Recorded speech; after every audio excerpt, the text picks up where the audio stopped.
দুটি সংখ্যার সমষ্টি 288 এবং ওদের গসাগু 36 হলে সংখ্যা দুটি কী কী হতে পারে? এটা খুব ভালো অঙ্ক। এই ধরনের অঙ্ক বিভিন্ন পরীক্ষায় পড়ে। তো বলেছে সমষ্টি এবং গসাগু। তাহলে আমরা প্রথমে কি করব? প্রথম কাজ হবে 288-কে 36 দিয়ে ভাগ করা।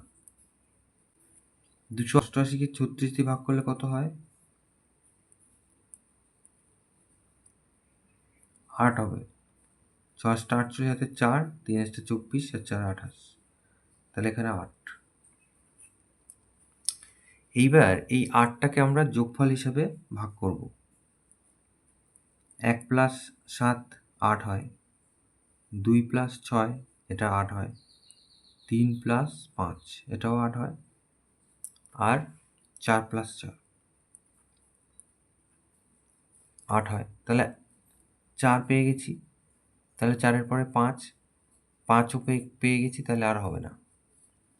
তাহলে এইবার দেখতে হবে এই যে দুটো করে সংখ্যা হলো তাদের যোগফল, এদের মধ্যে কোন কোন সংখ্যা পরস্পর মৌলিক।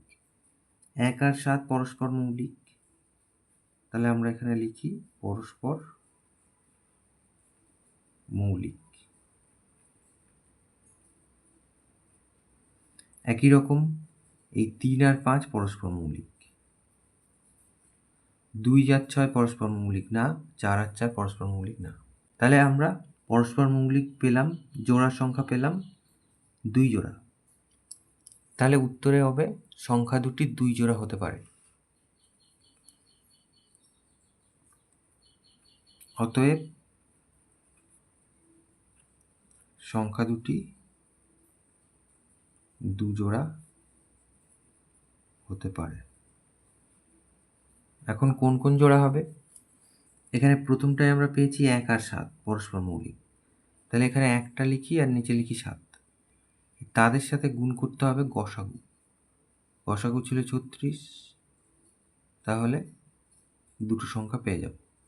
36 1-কে 36, 6 7 42, হাতে 4, 3 7 21 আর 4 25।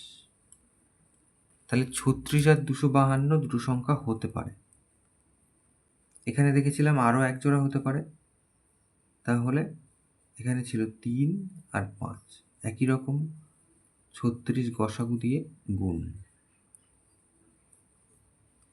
318, 3 3 9, 10, 5 6 30, হাতে 3, 3 5 15, 16 17 18। তাহলে আরও এক জোড়া পেলাম 108 এবং 180। তাহলে এখানে এক জোড়া পেয়েছি, এখানে এক জোড়া পেয়েছি, মোট 2 জোড়া। তাহলে এবার উত্তরে লিখি, অতএব সংখ্যা দুটি 36 252 অথবা 108 180 হতে পারে।